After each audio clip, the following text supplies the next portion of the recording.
Hello, everyone. Welcome to this month's Monero Meet. It's been something like 10 or 11 months since the last one, but we're back and we're going to start doing them every 4 weeks again. So I'm really looking forward to hosting these again with you all. We can start with introductions right after I give a brief overview of what these are again, since many of you may have actually been in the community for a while and have not been to one of these. So Monero Meets have been more or less, I suppose, been going on since late 2017, and they are a fun, pretty casual discussion among Monero contributors on what has been happening in the last month, what's going on in the Monero world as it relates to research, development, and news.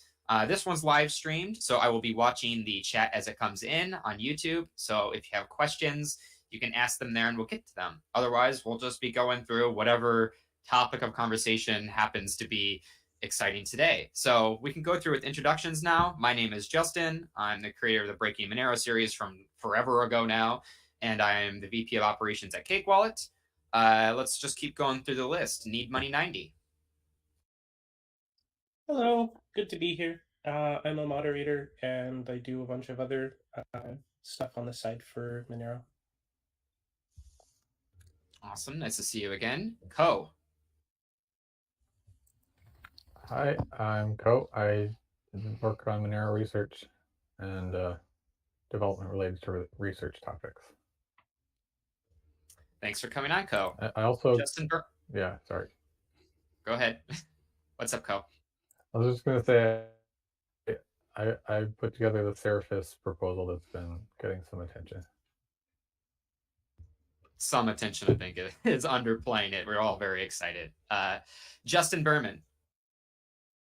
Hello, I'm a developer. Also been working on various Monero-related work past year and a half or so.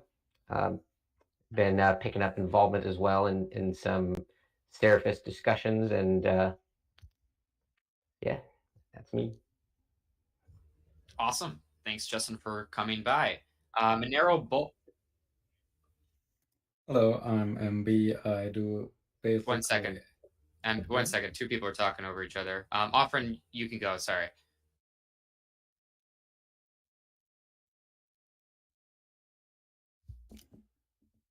Who's supposed to go? Go ahead, Offren, and then I'll get back to you, Monero Bull.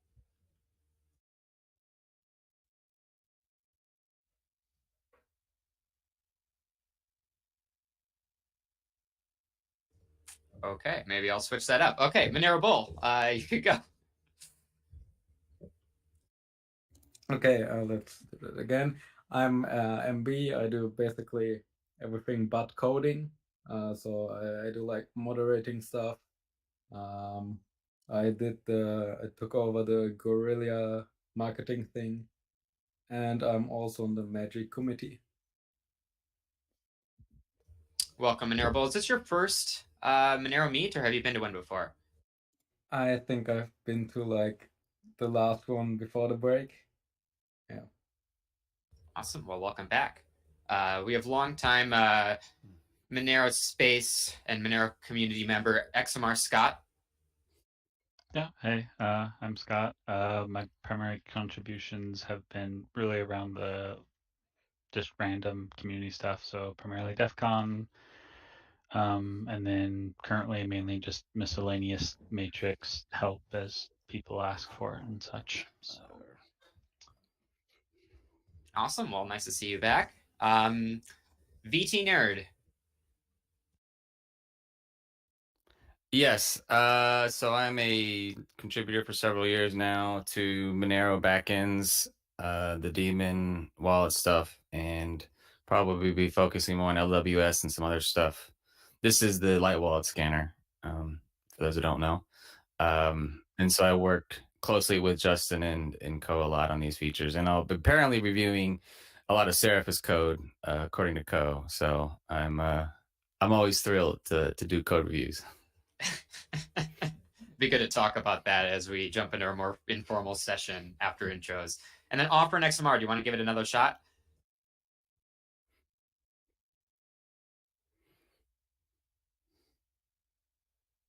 All right. It looks like Offren, you're we're not able to hear you. So I recommend trying to reconnect, and then we can have you introduce yourself when you're able to rejoin. Otherwise, we'll continue. Again, as a reminder, if you have questions, you can leave them in the live stream chat, and we'll get to them during the stream. And we're hosting these Monero Meets again because it seemed like since we stopped doing them, there were fewer conversations among contributors, like face-to-face, and fewer updates and things. So even though there are really good Monero resources for keeping up with the latest news, subreddit developments, sometimes it's fun just to get together and have an actual in-person chat. So that's really what this helps bring back to the table. And they are definitely more focused specifically on Monero than Monerotopia. And it's also less formal than Monero Talk. So somewhere in the middle. I'm offering. Can you not hear me? Here, I'll just test them to reload. Reload, please. All right. So you might have hardened your browser, so maybe check if WebRTC is enabled or not. Yeah. Starting with the Yeah, I do that all the time and forget. Yeah. Starting with the big news that came through today, the MoneroKon 2023 CCS proposal is fully funded. So I'm going to Prague. Lots of other people are going to Prague. That's very exciting. And yeah, any initial comments on MoneroKon 2023? Now that it's funded, please head to the call for papers page and submit your call for papers, because I'm the program person for that.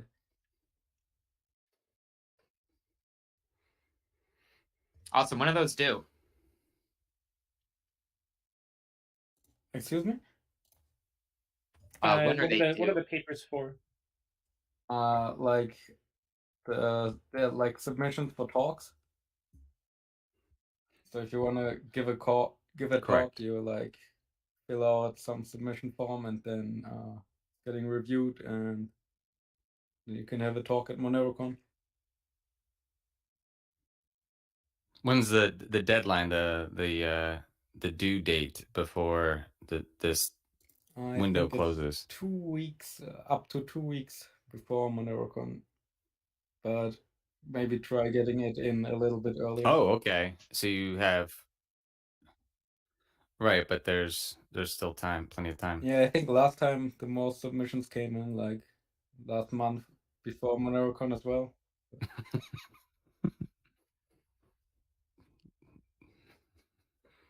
I wasn't there, so don't blame My me fault. for that one. Justin, have you already submitted a paper? I guess probably Justin and Co are the two top contenders here. Have either of you submitted anything for that yet?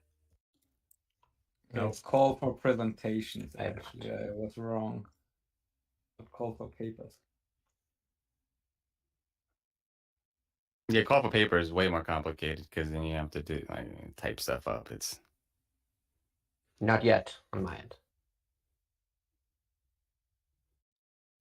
All right, so the link for that is cfp.monerokon.com. We'll put the link in the notes for this video. So that's quite exciting. The Monero community raised 554 XMR through this proposal. I don't remember how much it is in USD equivalents on the top of my head. It about a third of 168,000 euros. So that's got to be a lot of dollars. It is some money. There was some money that was raised. So that's pretty exciting. There were actually no, euro went down, right? So that's nothing. The euro went down. It's not 2-1 anymore. Offren, are you connected now? I think so. Can you hear me? We can. Want to introduce yourself? All right. Yep. I would say I'm offering XMR. I'm not actually offering XMR. I'm just a fly on the wall. Welcome. Well, This is your first Monero Meet, right? Yeah, this is my first meet. Awesome. It's Welcome. good to see some familiar faces. Good to have Absolutely. you. And black boxes too. Don't forget about those people. Yeah. They're very important. So, does anybody want to get me up to speed on what this Seraphis Jamtis stuff is? Because I have been a little out of the loop, and yeah, I could hear a bit about it. I guess that's my thing, so I better talk about it. Seraphis Jamtis. Seraphis is a proposal for new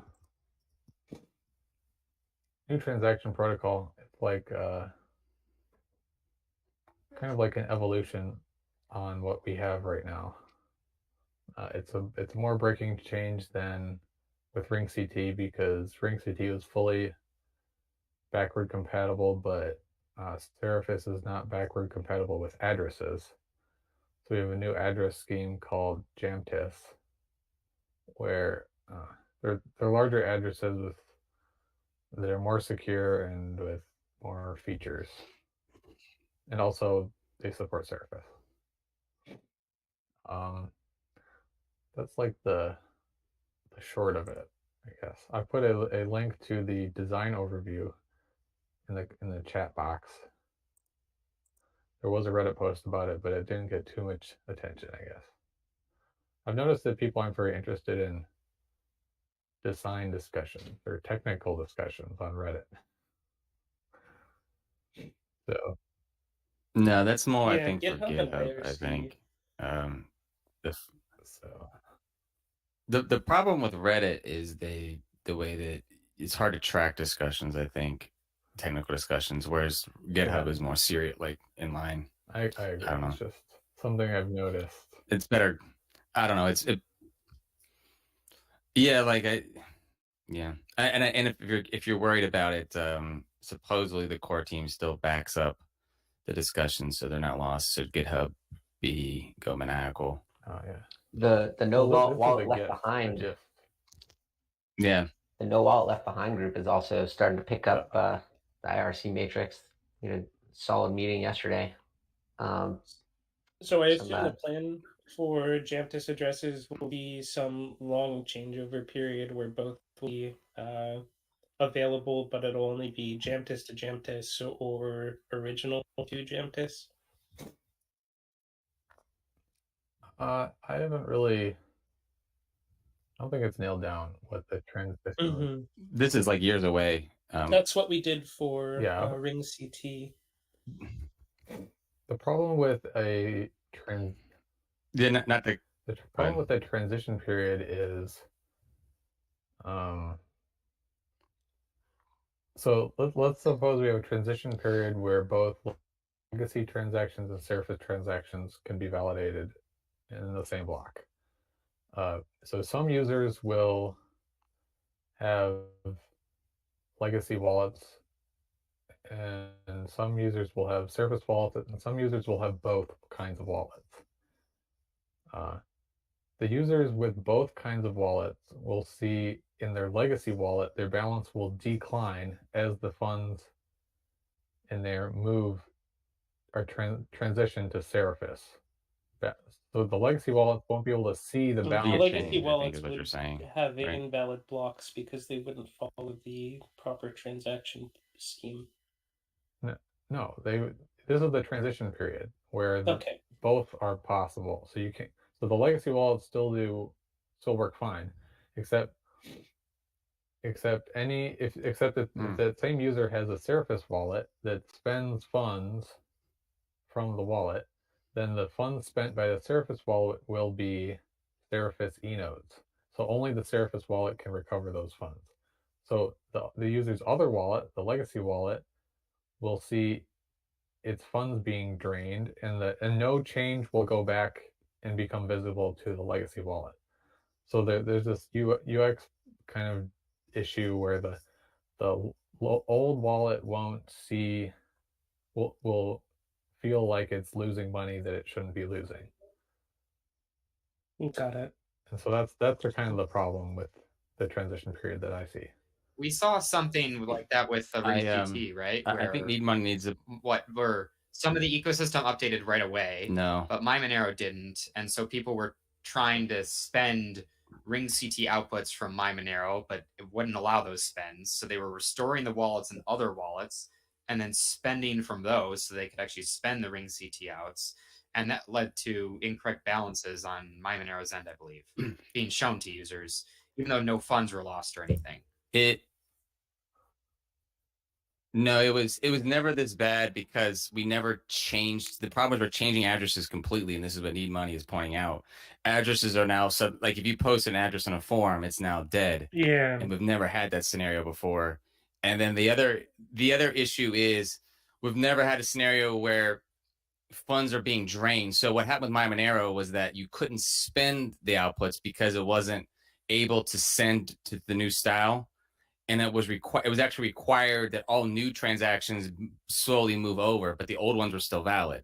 So for instance, like I think still to this day, you can still send old non-ring CT if you can still have outputs that are still, we don't have a forced torn style like they did with Zcash where you have to move by a certain date.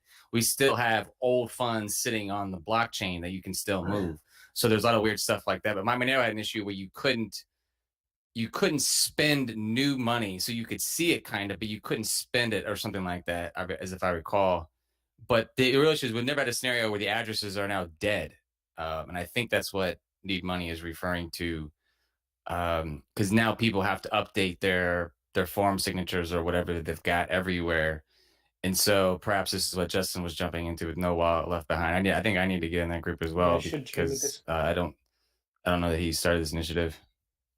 But it's going to be a real pain, I guess, for people that infrequently follow Monero, right? Those people that just get my Monero once or Cake Wallet once and then come back 2 years later, which happens. I mean, I'm sure you're aware of that, Justin. People go, I bought Monero like 2 years ago, and now it went up. What do I do? People who are dealing with a single wallet can just will be able to upgrade their wallet, assuming it's like a standard, a well-maintained wallet, and then it'll work seamlessly. It's people who are doing a little bit more, like being a developer or having multiple wallets on different devices, that might run into issues, or people who are publishing addresses for long-term use. I think we need to work the pains on testnet really early with this one is what we need, and then just let the developers just beat their heads against the wall and fix out a lot of UI issues, because that'll solve a lot of problems if it's on.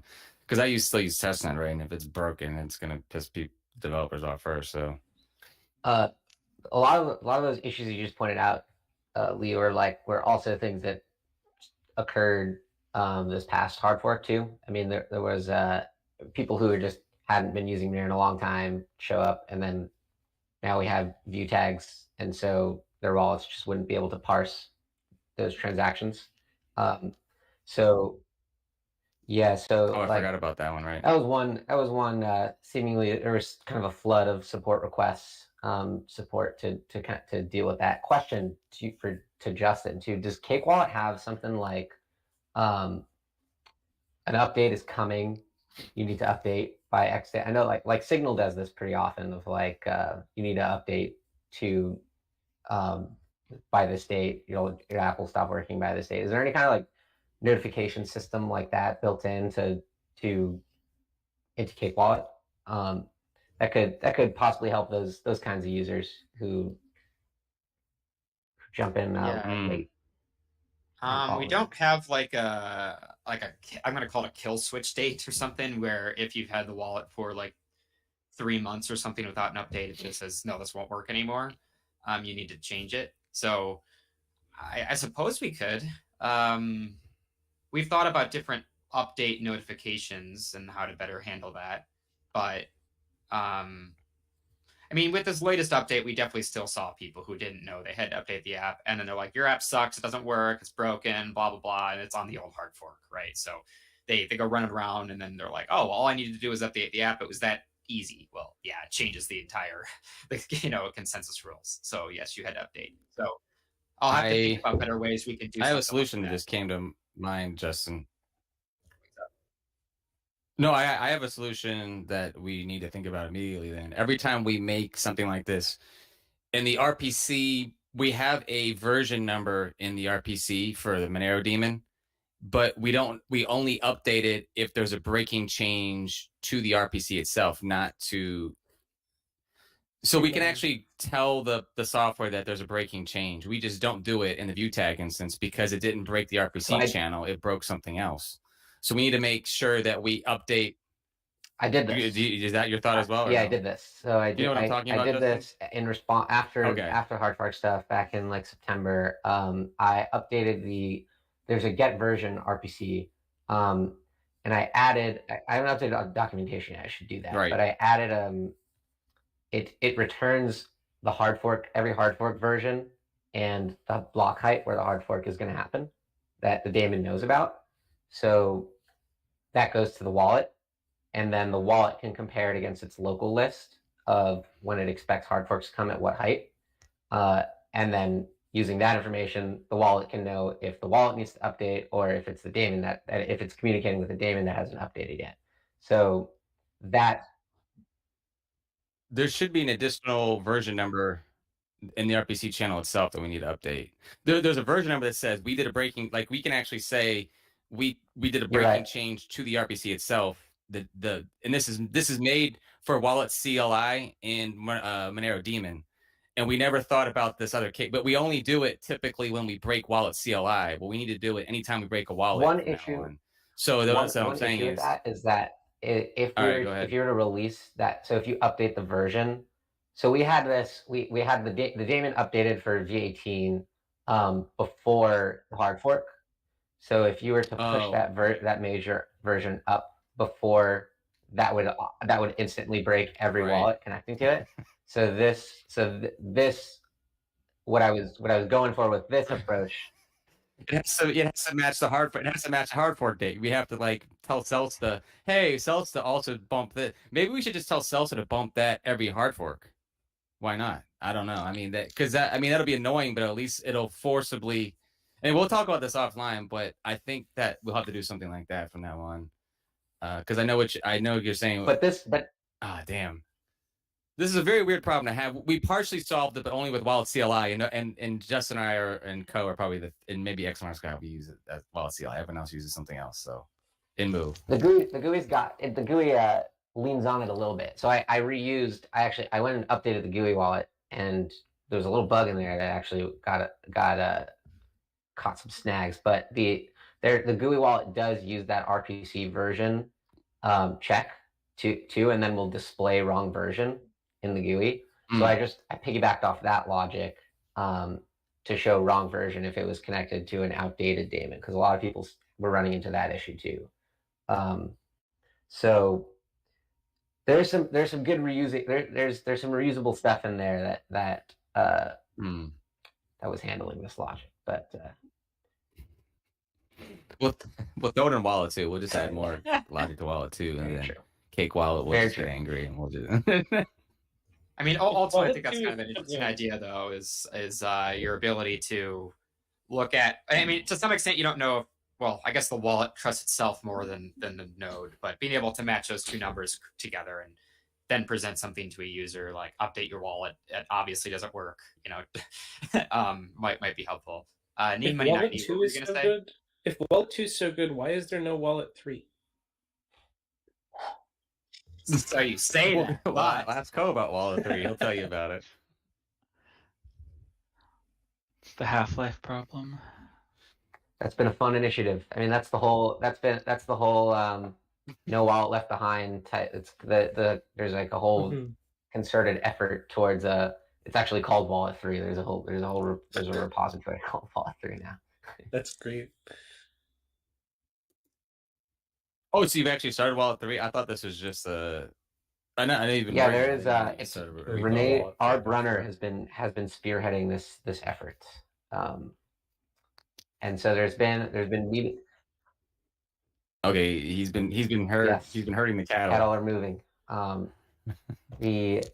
there's these meetings on Mondays, and I forgot what time it is UTC. They're 10 a.m. Pacific time, I think. So if that helps. 1800 UTC. Okay.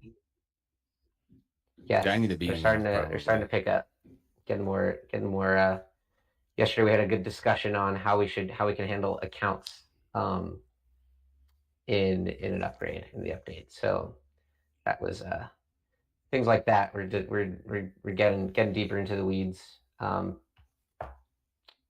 Your input would definitely be valuable in those. This is kind of related, but for all the wallet developers out there, Monero actually was ready for the hard fork like 1 month before it actually happened. So they published a changelog like during the hard fork week, and it didn't include text saying that it's ready for the hard fork. So people were kind of confused about that because it was already ready for like a whole month. They were too good. So you can never win. You can never win is what that you always lose as a wallet developer. I mean, this last time, a lot of wallets actually did not upgrade.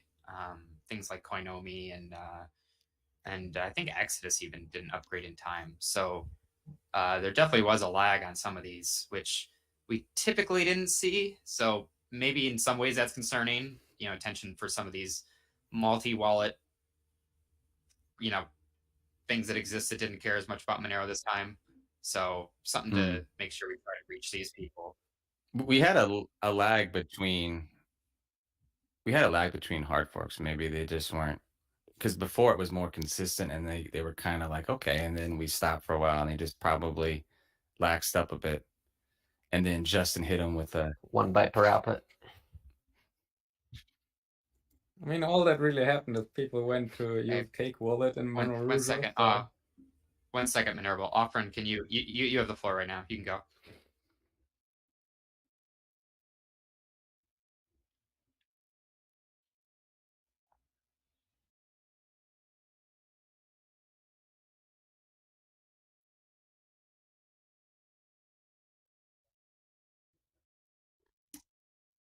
Yeah.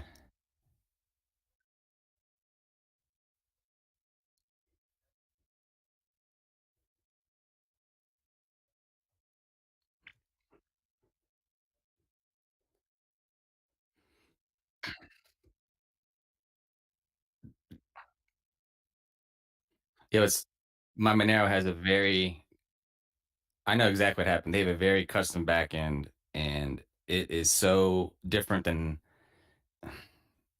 they projected that, but they didn't. They weren't ready for this additional change. Correct. They have. I don't want to give it the secrets, but they have a custom DB thing going on there. So there's a lot of stuff that got ruined, and it probably seemed like a simple change until the developer wanted to hit himself. Or something. I don't know exactly what the problem was, but you know how that goes. It seems like a simple change until you start writing the code, and then you realize it's not a simple change. So, but my Monero, right? What's weird, but my Monero supports several other wallet. Yeah, they support multiple other wallets, and people don't realize that. So, apparently, Offren you do. So, Offren, can you? Sorry, it's something weird. Is weird as your connection on some of our sides. Can you reload one more time? But your experience speaking with other wallet developers is certainly helpful, and I'm glad that you spearheaded the effort in order to communicate with people in advance of the hard fork. Yeah. I don't know what was up. It was not showing up on the recording computer, so I don't know what happened there. Yeah. All right. Anything else on the upgrade we just had, or anything else on Seraphis? I know we could obviously talk about Seraphis for 700 years, and we will over the next 2 years, of course. But I want to switch on to Need Money 90 unless there's something else. You got all the time in the world. So I wanted to have a chat about the moderation of the subreddit. I'm considering drafting up a post to talk about the subreddit culture moving forward and what we think about art on the subreddit, especially AI-generated art.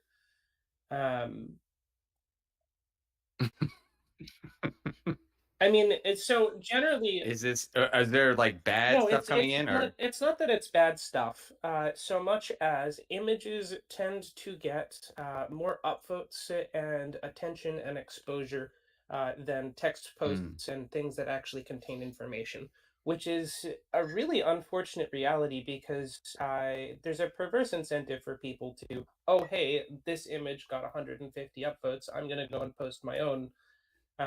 Same with memes and image macros, which are explicitly disallowed on r/Monero, but we haven't had any rules in the past about art because, in general, the art created by humans represented a significant amount of actual personal effort that went into it. And I mean, there was a barrier to entry. But now that we have AI generated art entering the fray, it becomes a bit more of a question as to what we want the culture of the subreddit to be, because that dilutes the discussion of actually important things. It pushes. Some people think exposure is good. We get more upvotes, we get more attention on the subreddit. Potentially, we hit the front page. I can see the arguments in that direction, but on the flip side, it also increases noise and decreases the signal. So yeah, I will open the floor to discussions on this. I'm split on my personal feelings, and I would love to hear what you guys think. I have an idea. You prompt one of the AI bot that's creating the photos. What, I forgot the name. Which one was doing? There's three. There's Stable Diffusion and right. Two others that I can't remember. Okay, so you take the Seraphis paper, or the Seraphis design spec, Seraphis design spec. You feed it to the prompt, and you say, "Please generate a thought-provoking photo that encapsulates all of these upgrades," and then the AI will generate something that will get the people talking. Yeah, I'm sure that there are many AI generated images that would get people talking, but the question is it going to get talking about things that are productive? I'd say it's similar. I think it's too low effort. Well, okay, but the question is, do we say no AI generated art? Do we say no art that we can tell was generated by an AI? Do we actually draw a line in the sand and say, you know what? Art isn't actually the kind of thing that we want this subreddit to gravitate towards as a manner of getting onto the front page. It's really a culture discussion. Like, what do we want the culture of the subreddit to look like moving forward? Hey, I have a great idea. This is the solved problem. Do you know how we solve it? Bans? Can I just ban? We require KYC to post in the Monero subreddit. Oh, wonderful, dude! I love with a driver's license and everything. You know, I'm gonna go suggest this internally. Give me a moment. I will say on a more serious note, though, I don't follow every single subreddit that pertains to art, but of the ones that I do, I don't remember the subreddits Monero off the top of my head, closest. but a number of them have banned AI art precisely for kind of the reasons that people have listed, in that it tends to basically invite a deluge of AI generated art that kind of overwhelms the actual, human generated art. Yeah, that's really, because on the front page right now we have something with 150 upvotes that's AI generated art, and I'm looking at that going, I mean, it doesn't actually break the rules. As stated, the rules don't say that it's not a meme, it's not an image macro, and I guess low effort content, I could maybe say that it fits that, but really I'd like to be a harder line. There needs to be a harder line in the sand. I think it's low effort. I maybe everyone disagrees, but it's so close to meme generated. Like, a lot of those, what you're gonna see is so close to meme generated art, right? It's just gonna be, what's the goofiest thing I can say, and then I don't know. I don't spend enough time on Monero anymore, but maybe I need to spend more time on it. But it just seems too low effort for what that subreddit is trying to do, or has, or in the past. To the sticker posts that I'm somewhat responsible for, but like 1, maximum 2 a day is fine. Any more than that, it gets kind of spammy. So what do we have to choose? Do we get to pick and choose which ones? Do we just remove the ones like that?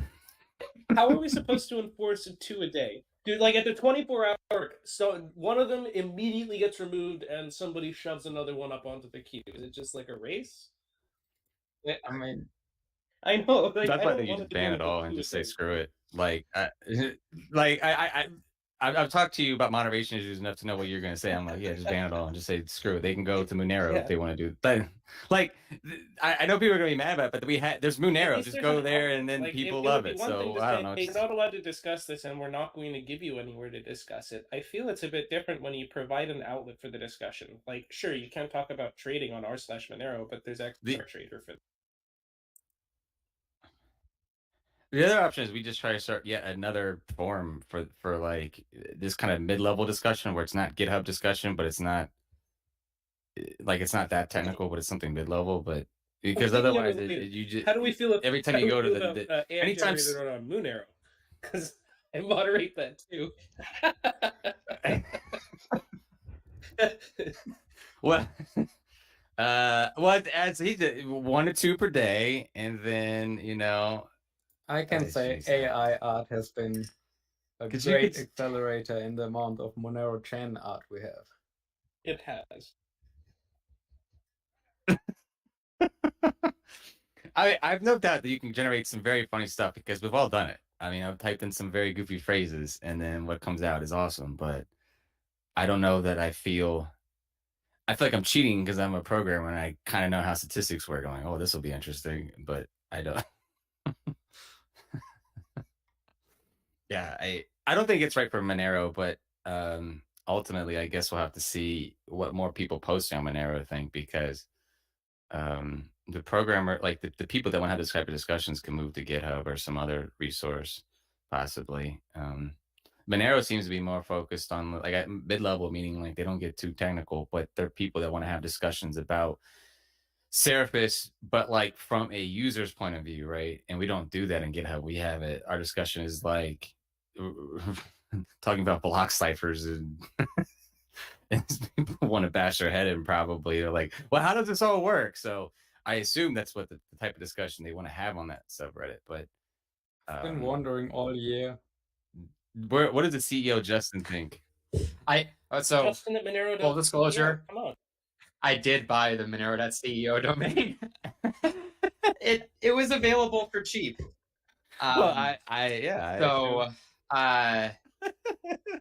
for cheap, that is an outrage. Yeah. That is an outrage. Yeah, it was not expensive. So you all could you could buy it from me for a much higher price. But I don't know. I think I'm kind of with Monero Bull, where until it starts to be a comma problem, I wouldn't worry too much about it. I mean, we've seen this might be the first one today that's gotten any exposure, so it's not worth panicking about yet. But yeah, if it does start to consume the content, we have Monero for image-related content for Monero, and I think that'd be a good place to send it if it starts to dominate the Monero subreddit.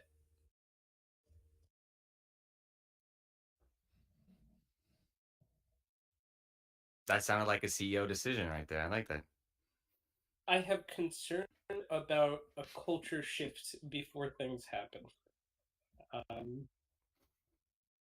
Yeah, I know it. Right. The problem is once you get a inertia moving people, then you get this new group of people that are like, this is the Monero that I grew up in 3 months ago. I joined 3 months ago. This is the Monero I knew. Like they're 16 years old, and this is all the Monero they knew. Moderation in this community is much more about nudging things, and once the freight train is in motion, it gets very, very difficult to nudge it in a direction that you'd like it to go. Yeah, talking to anarchists about moderation, that's got to be difficult. Babysitting, yes.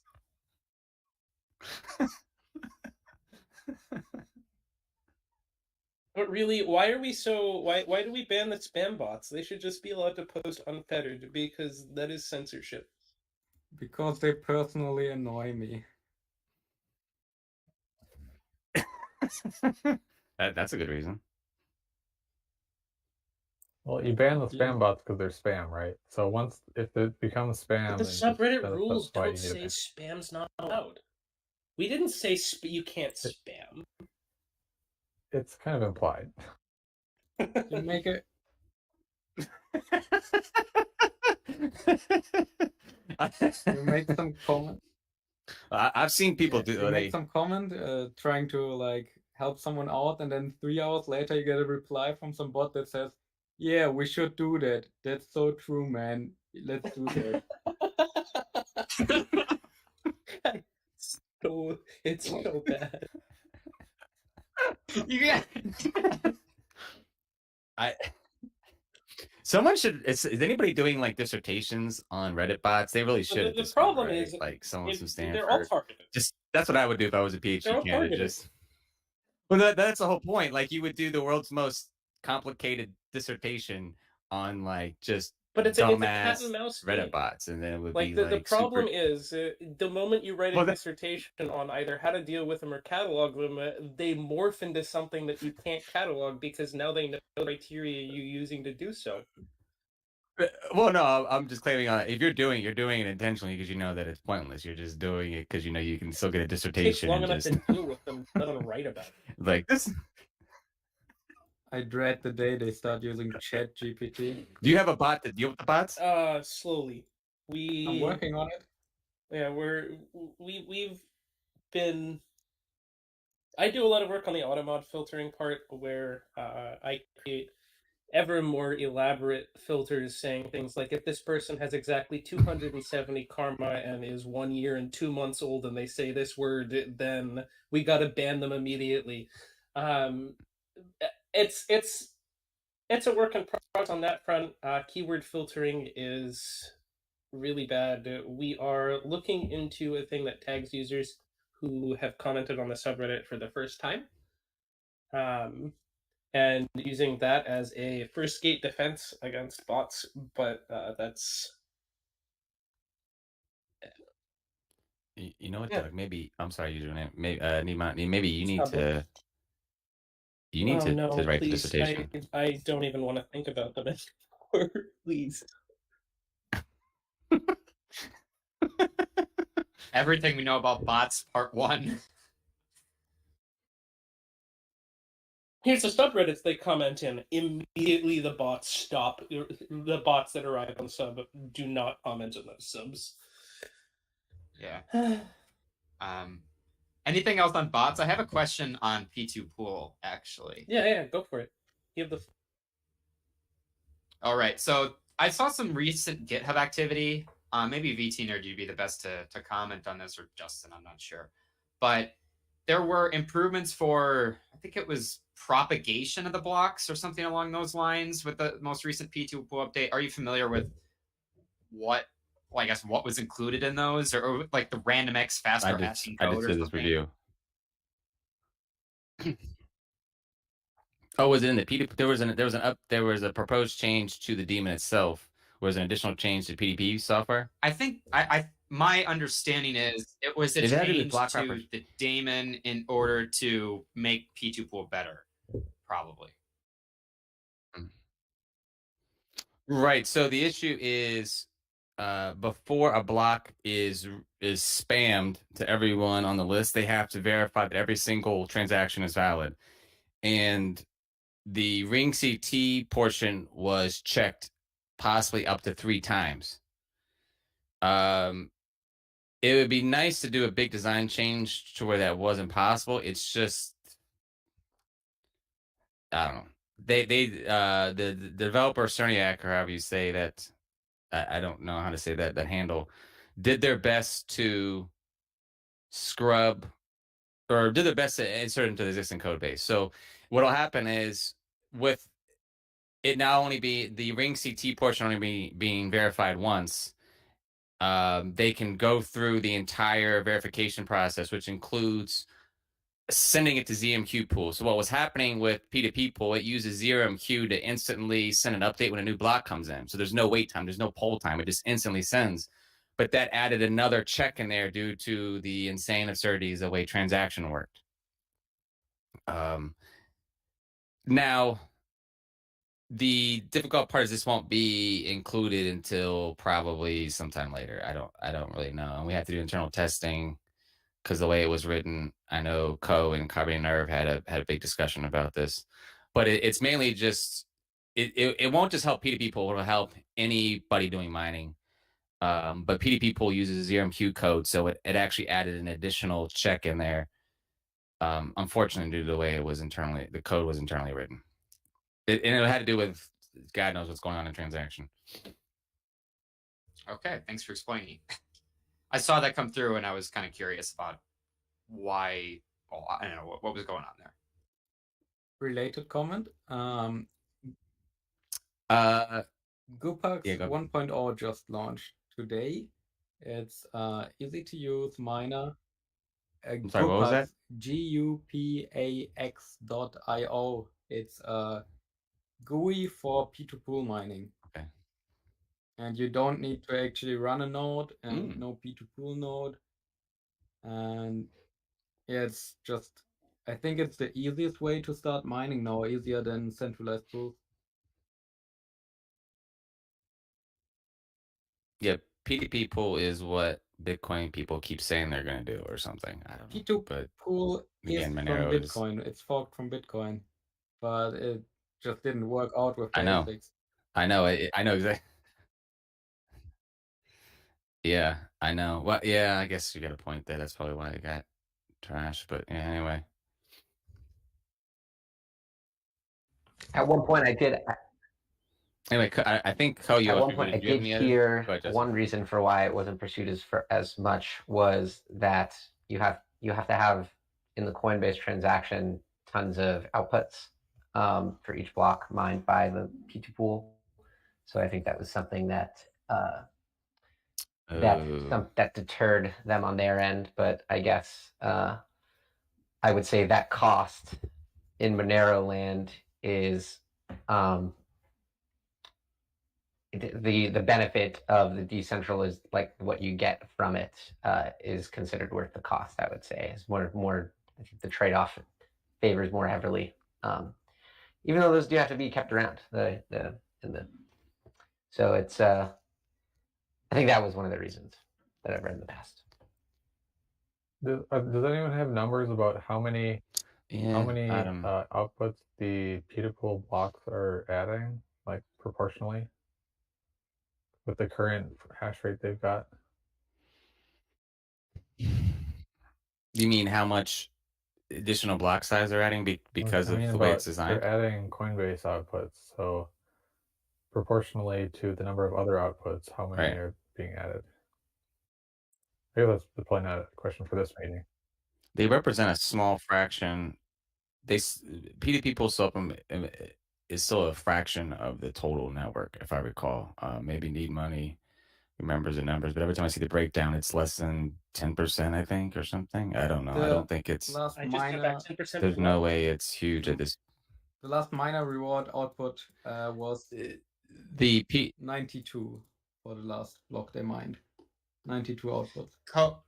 Code and it looks like around 3 blocks relatively easily to do with the Onion Monero Block Explorer API. Just look at the last, 30 days or so, count up the total number of outputs, and filter by Coinbase outputs and see which of those are. I mean, you can also tell which of those are P2Pool and not based off the number of outputs, the TX extra, stuff like that. So maybe that'd be a fun project for someone to do just a weekend, because you could easily do that with Python. So, but yeah, I'd definitely love to know the answer to that. That is an interesting problem, though. Because if they were a massive portion of the network, it would be.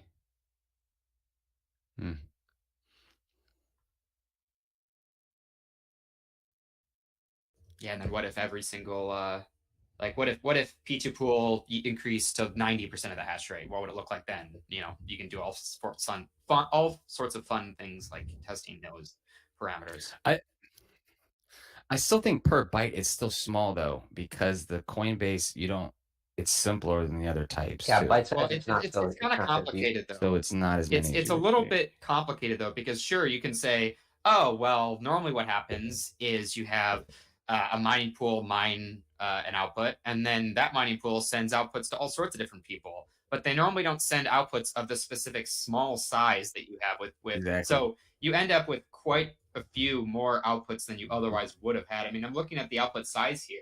Right. And we're looking at most transactions have like 0.0002 or so Monero. So that's much smaller than a normal mining pool payout. So no, a centralized pool is still more efficient because it's batched. Is the word you're trying to say? It's batched, exactly, yeah. so that you can group 10 Coinbases together and send it once.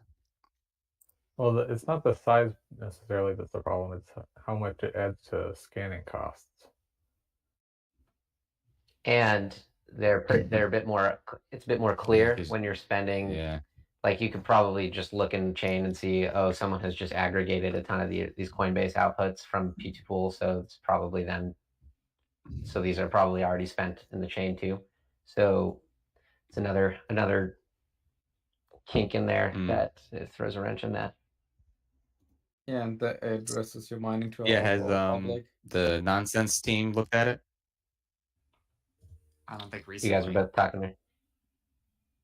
Go ahead. I don't think the nonsense. That's all. I don't think that anyone's looked into that.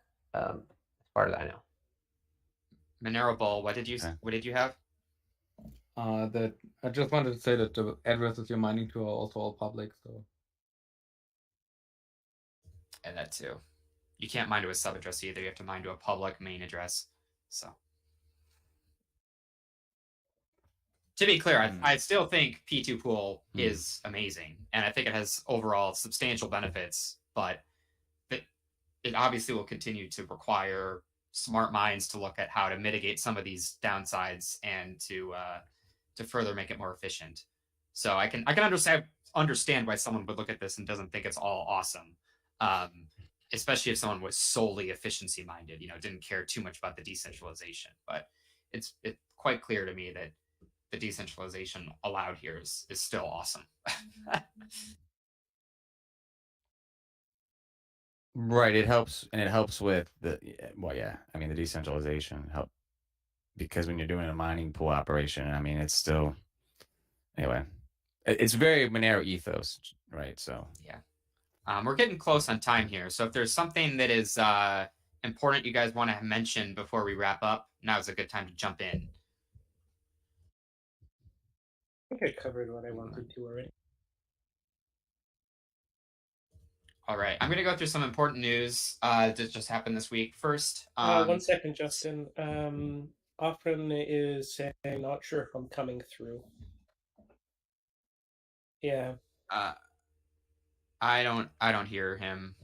So Offren is saying there's a mining pool that makes use of XMR proxy to mine to P2 Pool Mini. I assume that was for somebody in chat. Yeah, A-Turk. Okay, so he's saying A-Turks. I've never heard of A-Turks, so I'll definitely take a look at that. The conclusion was that it isn't really much better than a centralized pool at all, because that's what it is. Yeah, so it's just P2 Pool in name. Is that what you're saying? They use it as a backend, but still the one centralized person has all the control over the hash power. It's a small pool.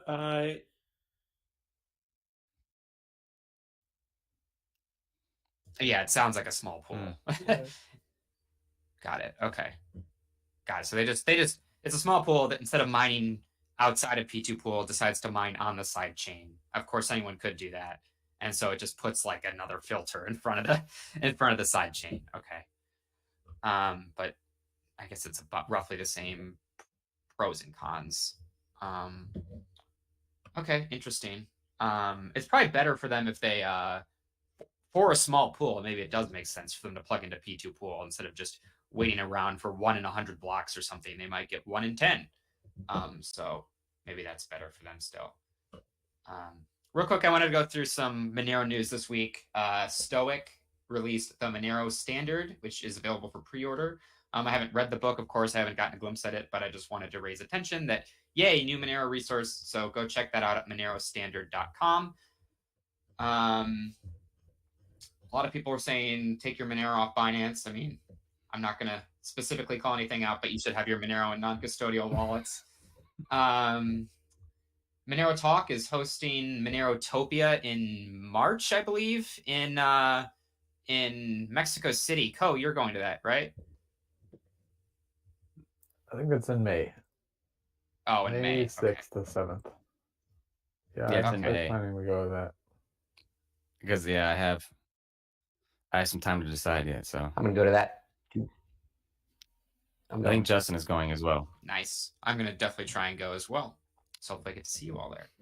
And then just to shill Cake, I work for Cake.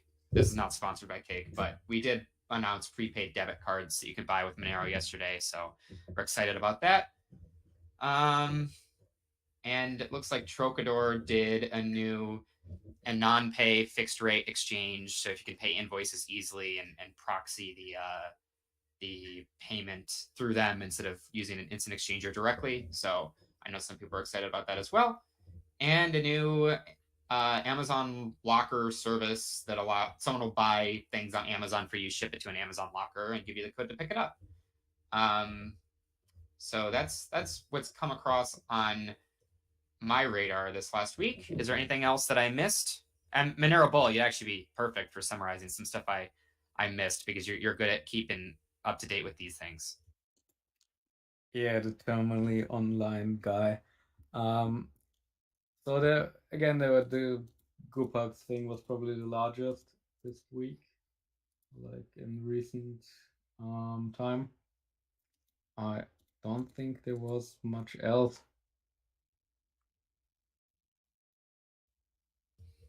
Okay. The last thing I want to talk about real quick too is the Magic Monero Fund is open for committee running. Like, you can announce your candidacy this month, and the voting. You can also apply to be a voter as well. This is important. Monero Bull is a member on the committee. I'm on the board of the parent org. But it's a great way to organize Monero fundraising campaigns and fund research grants and things. So I heavily encourage everyone to check that out. They can check it at magicgrants.org. There's links to apply to vote and things like that there. Also, the Monero Fund just managed to launch their website. It's monerofund.org. Yeah, it's a great CCS type platform using the OpenSats backend and the BTC Pay server backend. That are OpenSats in particular was adapted a little bit to accommodate for their needs. So that's really good to see. It's completely open source too. All right. Well, any other final comments here? I'm glad we finally got these off the ground. The next one will be in about 4 weeks. I'll send you guys invites and post on Twitter when the next one will be. But thanks everyone here for joining in, giving their 2 cents, and I hope you all have a great holiday season. Yeah, good Take care, chatting. Yeah, you too. Stay safe, everyone.